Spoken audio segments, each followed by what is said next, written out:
Hey, and welcome back to the Unwrapped Weekly Wrap Up. I am your host, Tasha Pierce. Thank you for joining me once again at the intersection of pop culture and common sense. And while you know we're going to get to the common sense, we still have some entertainment news to discuss. Some of the things that give us a break from all of the craziness that's going on in this world. So let's dive into this week's big news. And yes, this is a family show, but I'm going to start off with some full frontal nudity. That's right. In a refreshingly direct media moment, Jason Isaacs turned the tables on a common Hollywood double standard during a recent interview with Gayle King on CBS Mornings. Now, Gayle asked if he used a prosthetic penis for his full frontal scene in the White Lotus, and Isaacs didn't just answer, he challenged the question itself. Rather than engaging in the usual speculation, Isaacs pointed out the big difference in how male and female nudity are discussed. See, he referenced some acclaimed performances by Mikey Madison from Honora and Margaret Qualley of The Substance. He noted that no one would dare ask them about their genitalia. And he's right. Ain't nobody about to ask that question. So the moment became even sharper when the host, Tony Dockapeel, admitted the morning show team had been debating about the prosthetic penis all morning, to which Isaacs fired back, "What is your obsession?" before shifting the focus to the White Lotus's writing and storytelling. So now this exchange highlights a larger industry conversation. Why are male actors asked to explain nudity as a spectacle, while women's nudity is often treated as an expectation? While some have pointed out that Qualley has faced similar prosthetic-related questions, Isaac's response still underscores an ongoing imbalance in how bodies are discussed in entertainment media.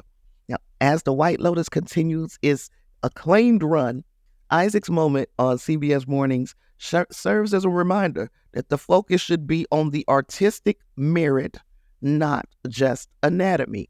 I felt like this was a big moment because there are very stark disparities in the way women are treated in entertainment and the way men are treated in entertainment. And while the focus has become less about the women's bodies because of the noise, a lot of our favorite women actors who have made it a point to say, hey, the nudity is not supposed to be the entire scene. The nudity is to make the scene more realistic, but is not to be the point of the scene. So I agree with Jason Isaacs that, hey, you saw the full frontal nudity. I didn't see it. I didn't watch this episode of The White Lotus, but maybe I need to go and visit it. But you see the scene, you take it for what it is, and you do not question the actor about what happened in the scene. Some things are supposed to be kind of left to our imaginations. Whether or not it was a prosthetic penis, the world may never know. But the bottom line is that should not be the entire focus of people's appreciation for that scene. So if you watch The White Lotus and you saw the infamous penis scene, let me know and tell me, do you think that there is a double standard, that men are questioned about these things, and are men asked certain questions that women would never be asked? Let me know what you think, and we will move on. And hey, the wait is almost over for something that I did not know we were waiting for. Will Smith is back in the rap game, y'all, with his first album in nearly 2 decades. Based on a true story, will drop March 28th. This will be his first full-length release since 2005's Lost and Found. Now, the album features a mix of 5 previously released singles and 9 brand new tracks, setting the stage for what Smith hints could be the first installment of a trilogy. You're hearing me right. We're getting a trilogy of albums from Will Smith, possibly, allegedly. So he announced the project on Instagram. He got everybody hyped, I think, by writing, "It's official. My new album, based on a true story, drops March 28th. 2 weeks. Hit that pre-save. Been working on this project for a minute and I'm itching to get it out to y'all. Based on a true story. So, it kind of makes me think that he's going to be addressing some of these scandals that we have found him in. This is a man who pretty much went his entire 20s without any scandals. That's usually when men get into trouble, and in their younger age. Then we get into late 40s, 50s, and all of a sudden Will's name is coming up in all kinds of stuff. And I'm kind of hoping that he addresses some of these things. And then again, it's his business. He can release what he wants to release. But I'm telling you what I would like to see. I would like to see him bare his soul, kind of like what Jay-Z did on, what was it? Was it 444? Was that the name of the album? I could be wrong there. But, it was after Beyonce released her Lemonade album where she kind of put his ass on Front Street. And then he made an album apologizing for being an idiot. Anywho, Will Smith's album, released via indie label Slang Records, includes 2024 singles like Tantrum, Work of Art, First Love, and You Can Make It, as well as new tracks such as International Barbershop Day, featuring longtime collaborator DJ Jazzy Jeff. And look, there's never been a question. Jazzy Jeff still has it. He still has it. So I think this combination will be really something that we didn't know we missed. Hopefully Will brings the goods. He also has Hard Times with Jack Ross. Other cuts on the record include Rave in the Wasteland, You Looking For Me, and Make It Look Easy. We heard one song, and there is a song that he released with, oh gosh, I wish I could remember the kid's name. Somebody that the kids, the young folks like. I think it was Big Sean. Gosh, I can't remember who. It had like a Matrix type of music video. And listen, I really dig that song. I hope that song, I'm going to have to look at the album list and see if that song is on the album, because that was that deal. I liked it. And if we're getting a lot like that, I am completely here for it. So Smith, of course, first rose to fame as one half of DJ Jazzy Jeff and the Fresh Prince, dropping hits like Parents Just Don't Understand and the summer anthem, Summer, Summer, Summertime. Now, Summertime was written by Rakim, of Eric B. and Rakim fame, but it doesn't matter because the delivery was on point from the Fresh Prince.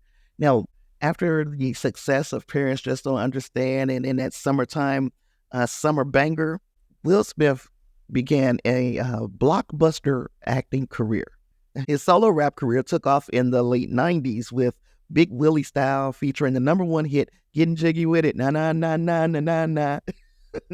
So, to celebrate his return to music, Smith will take the stage for a live performance at SoFi Stadium on March 23rd, and he's going to do based on a true story songs. And it appears that Will Smith, aka the Fresh Prince, is officially back in the building.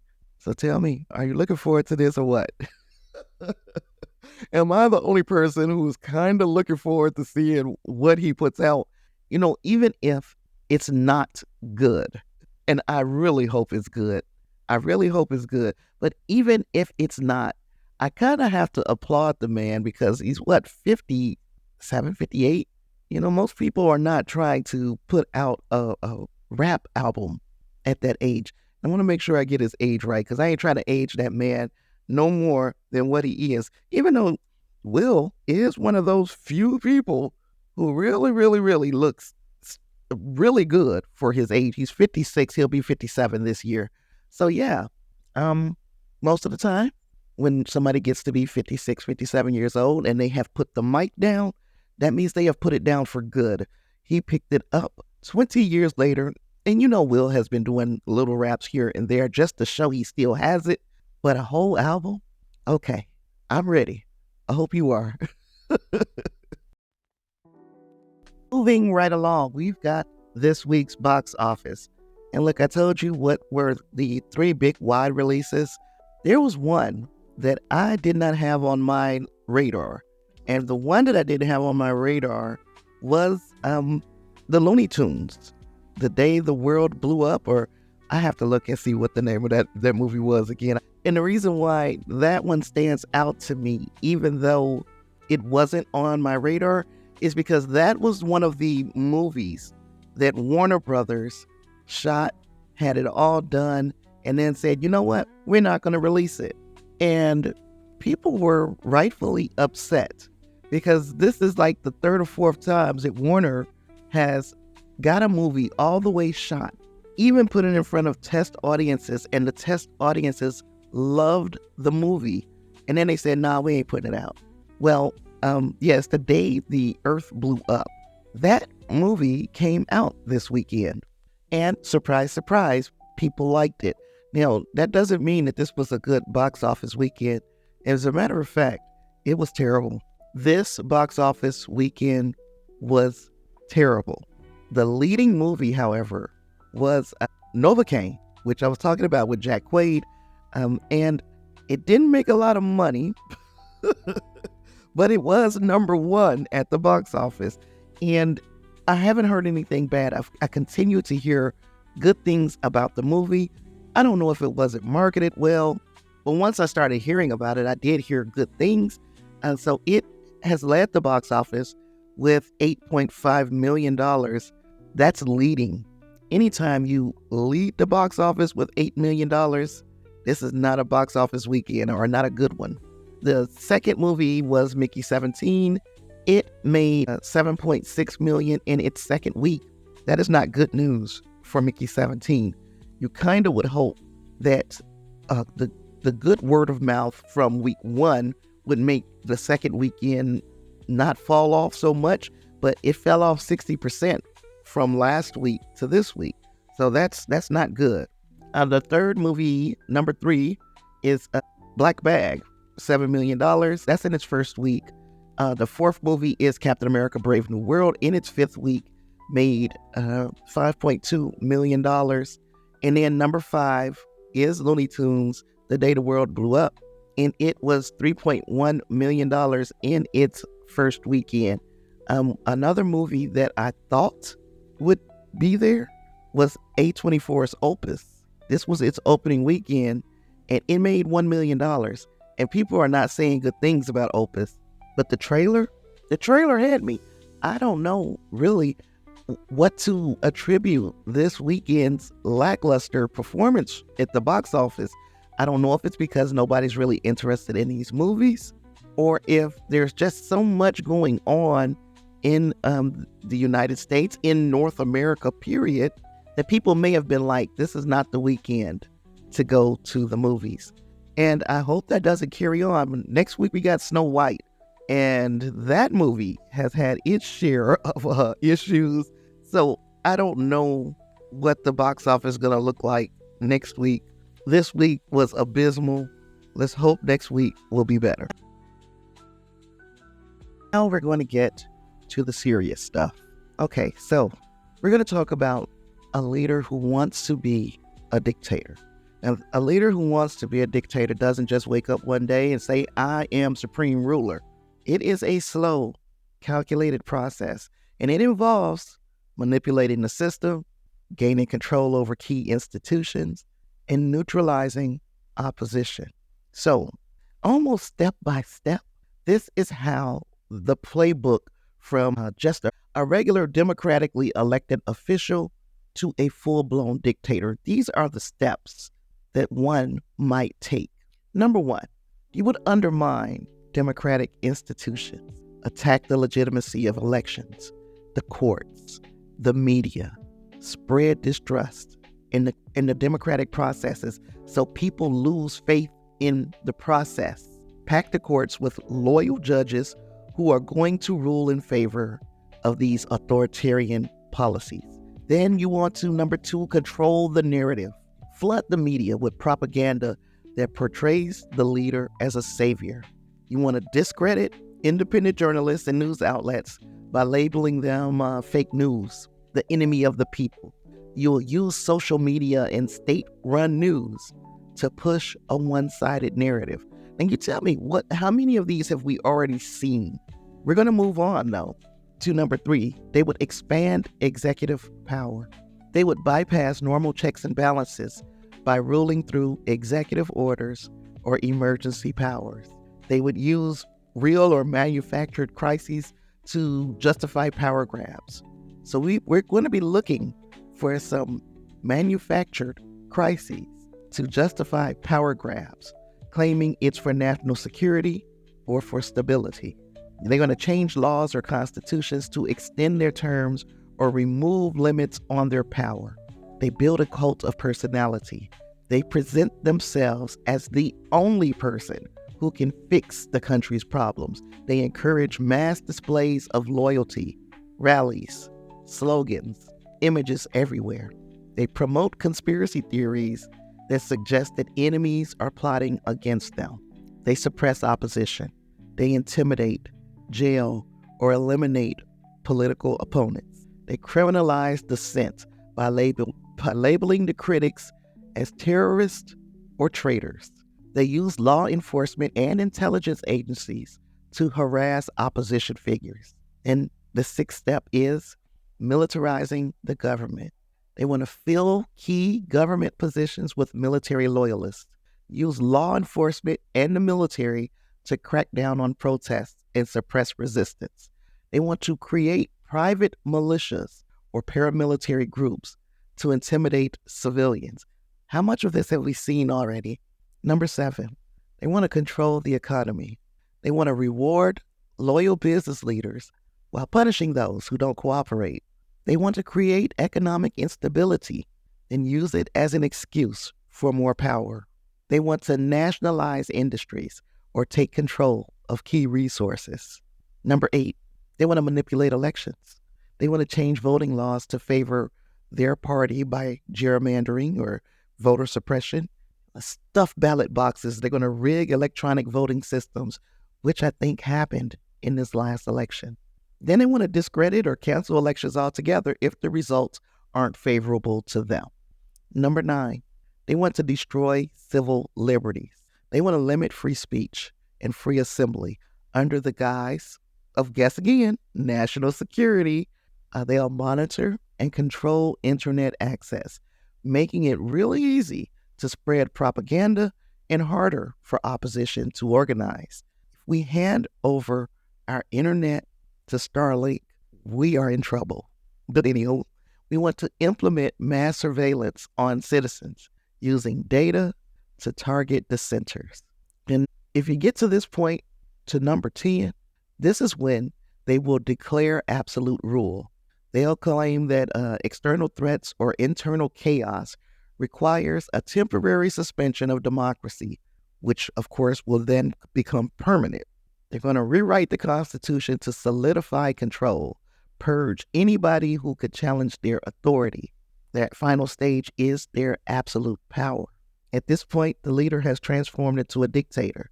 They rule without accountability, opposition is crushed, and the people are trapped in an authoritarian system. Some dictators manage to hold on to power for decades, while others fall when the people or a rival faction finally rise up against them. This playbook has been used repeatedly throughout history. This is not something that is just being made up. We can say step by step what will happen because we've seen it happen before, from Hitler to Stalin, from Chavez to Erdogan. Once the system is broken, it is incredibly hard to fix. And so I'm saying all of this, giving you that recipe book, because this week, our president, Donald Trump, has said that MSNBC and CNN, because they have less than favorable reporting on his regime, that should be unlawful. It should be illegal for them to continue to speak against him and his policies and the power grab that is so obvious that he's trying to do. He also is silencing other independent news groups. So, for instance, the Voice of America. This is an article from Deadline, and I think that I should read it line by line pretty much, because this, to me, is extremely troubling, given what we've already heard this president say about MSNBC and CNN. The director of Voice of America said that more than 1,300 journalists, producers, and support staff have been placed on administrative leave following Donald Trump's executive order to dismantle the U.S. Agency for Global Media. A Voice of America director, Michael Abramowitz, I hope I didn't say that wrong, wrote in a statement that he is deeply saddened that for the first time in 83 years, the stories of Voice of America is being silenced. Okay, so it's being said that Voice of America needs thoughtful reform, and we have made progress in that regard, but today's action will leave Voice of America unable to carry out its vital mission. That mission is especially critical today when America's adversaries like Iran, China, and Russia are sinking billions of dollars into creating false narratives to discredit the United States. Trump's executive order was aimed at the U.S. Agency for Global Media, which oversees Voice of America and other U.S.-funded broadcast entities, including Radio Free Europe, Radio Liberty, and Radio Free Asia. That was followed by an email sent to all employees that they were being put on paid administrative leave. The White House issued a statement calling Voice of America the voice of radical America, arguing that it harbored a leftist point of view. But the administration is trying to punish news outlets for editorial decisions they don't like, including the Associated Press, which has been banned from the White House events because it did not change its style guidance to refer to the Gulf of Mexico as the Gulf of America. In his statement, Abramowitz said that Voice of America is often the only reliable source of news and information in many dictatorships. I salute the amazing staff of Voice of America, he wrote. Many of them came to America from authoritarian countries where they were not able to practice journalism freely. A number of journalism organizations have sounded the alarm over Trump's action. Carlos Martinez de la Serna, program director for the Committee to Protect Journalists, said in a statement, "It is outrageous that the White House is seeking to gut the Congress-funded agency supporting independent journalism that challenges narratives of authoritarian regimes around the world. We call on congressional leaders to protect this critical agency, which provides uncensored news in countries where the press is restricted." He noted that Voice of America reached global audiences of 350 million in 2023, and the other outlets reach more than 47 million every week. So with him targeting these news outlets, we're seeing him check things right off this list. We're seeing him right now attack the legitimacy of the courts. We're in his what is her title? Carolyn Levitt. She is I forgot what you call her, but anyway, she the press secretary. That's the words, press secretary. She has just said that I don't believe that these low-level courts have the power to overturn any of Trump's decision-making. She said that. So that's already where we're going to push the limits with the courts before we just start to ignore them altogether. We already see them controlling the narrative. They're leading through social media. They put everything on social media to keep their base fed a steady dose of brainwashing, a steady dose of just attention to them to make them feel special while they are basically robbing them blind. They're discrediting these independent journalists in news outlets by calling them fake news, enemy of the people, radical left. We're seeing this happen. Did you watch this past weekend, the protests in, I'm going to look them up and then I'm going to be right back because I got to remember exactly where they were. Okay, so the big protests in Europe that I am aware of, and if I'm unaware of one and you know of one, let me know. But in Hungary, thousands of Hungarians rallied in Budapest to protest Prime Minister Viktor Orban. As the leader of the surging opposition TISA party vowed to end Orban's 15-year rule. Now, the prime minister stepped up his campaign rhetoric in a separate speech, pledging to crack down on politicians and journalists who receive foreign funding and again ruling out European Union membership for Ukraine.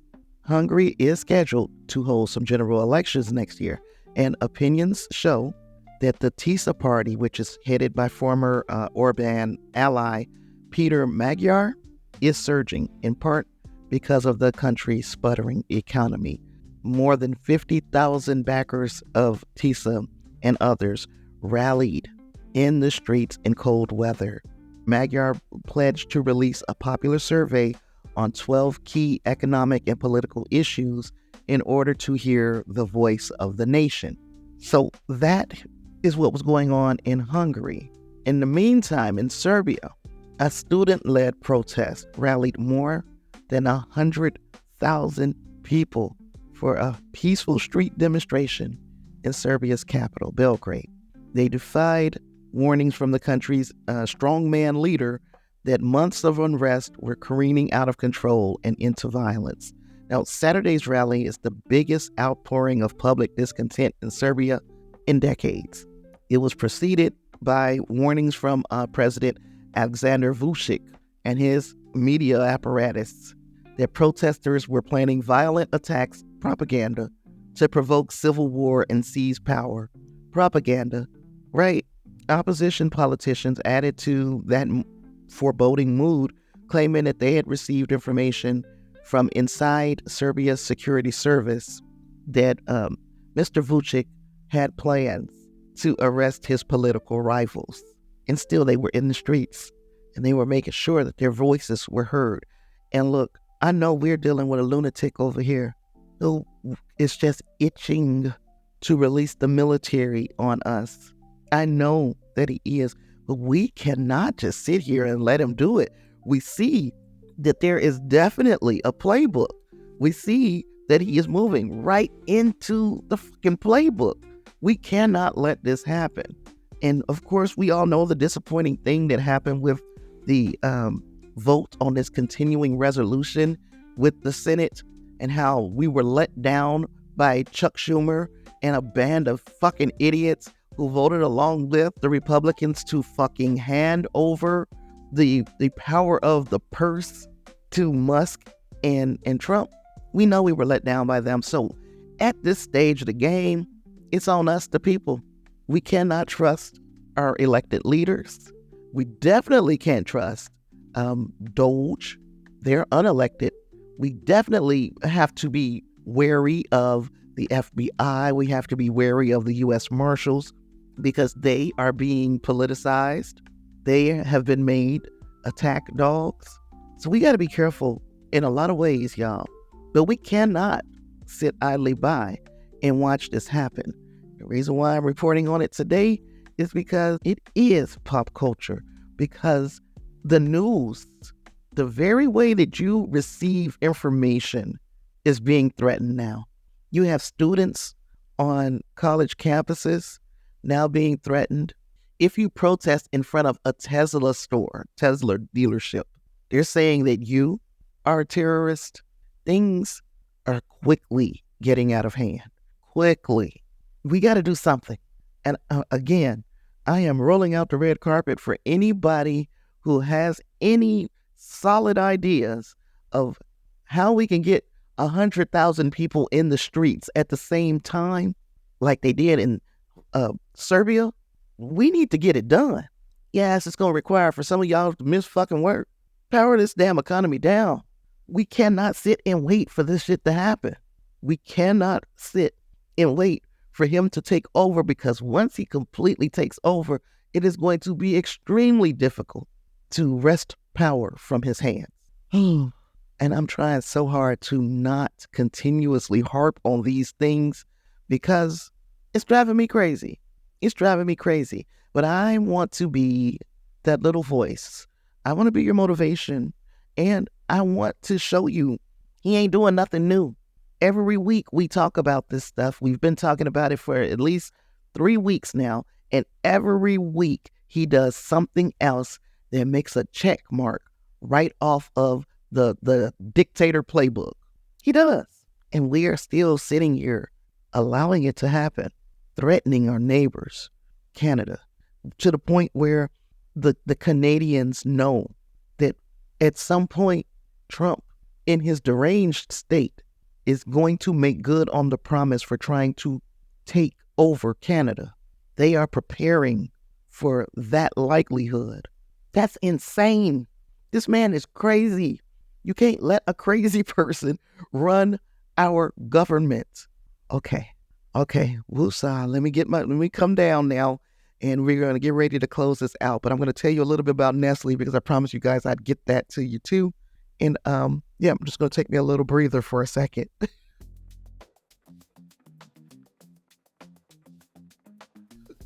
Okay, quickly coming up on our list of protests is a Nestle protest. And look, I know that we cannot all participate in these protests as they're happening. Some of us have other challenges and other needs that will keep you from being able to participate in each and every one of these boycotts. Nestle is going to be a little difficult. And the reason why I say that is because when a lot of people, when they think of Nestle, they just think of chocolate and, hot cocoa and that kind of thing. But it also does baby food, Nestle does. They also do water. Nestle owns Starbucks. So when you start looking at how many different things Nestle has its tentacles in, Nestle is hard to get around, as is General Mills. And that's on the list coming up as well in the months to come. So I'm saying this because if you are on a regimen that you need Nestle for baby food, you need Nestle for formula, you need Nestle for, what do they call it, supplements, when you can't eat.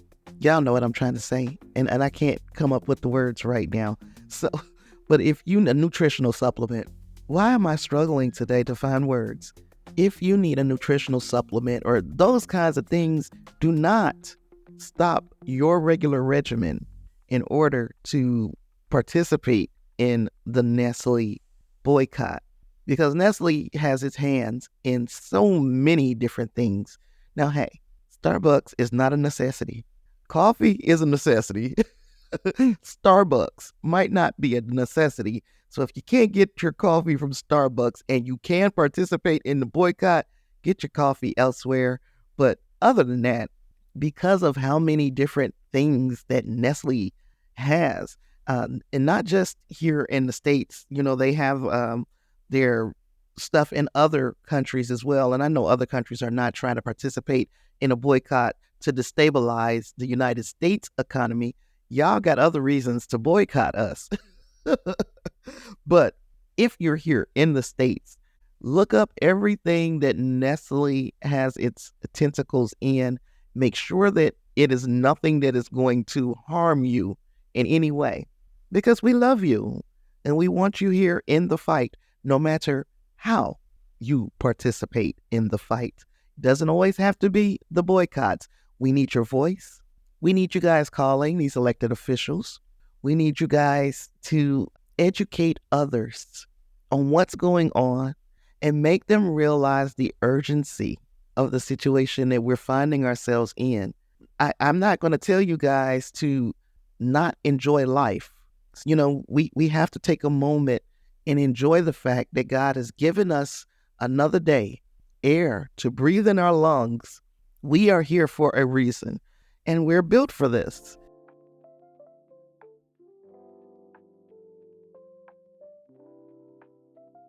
So one of my things this week is going to be trying to hurry up and watch what we got of The Wheel of Time. And I've watched the first episode of season 3 of The Wheel of Time. And let me tell you, I have been floored. I have been flummoxed. I cannot wait to watch the other 2 that are available right now on Amazon Prime. Yes, I hate the fact that it's on Amazon Prime, but I really love the show. They really got a winner with that one. So I am watching The Wheel of Time, and this is what I'm going to do. This is going to be my relaxation for the week. Tell me what's going to be your relaxation for the week. Cannot allow this to completely consume us, but if you've got little people in the world, who look to you for protection. We need to do everything that we can to make sure that the democracy that we grew up under is available to them. I don't want an authoritarian regime telling my grandchildren what they can and cannot say. They talk to me like shit, so they should be able to talk to the government like shit. No, I'm just kidding. The little execs are pretty sweet children, and I want to make sure that I'm handing them the best chance for a good life in the future. Ooh, so I said my next episode that I'm going to put up that is going to solely focus on the catastrophe that we're calling the United States government right now is going to be about the Department of Education. But then there are so many things happening that I might have to shorten my Department of Education show so that I can talk about these other things, because there is so much happening. And just like the playbook says, they are going to just drop so many things on us that it's going to make us unstable. You know, you can't even catch your breath before something else happens. But we're going to talk about a lot of these things to include the economy, because we laugh and joke that the economy is tanking under Trump, but maybe he wants that to happen. So we'll talk about those things, and I'll figure out how I am going to present them to you. Look for that sometime this week. Other than that, I don't have anything else. It has been a joy talking to you. Make sure you look in the show notes. You will see a list of the upcoming boycotts, and you will also see how you can catch up with me on social media and my email. All of that good stuff is going to be in the show notes. Also, if you'd like to support this channel, you can do it by hitting the join button if you're here on YouTube, or you can go to patreon.com/Tasha Pierce if you are listening to me in the podcast feed. If you want to contribute to what I'm doing and keep me motivated with a nice cup of not Starbucks coffee and definitely not tea, because you guys deserve so much more than tea.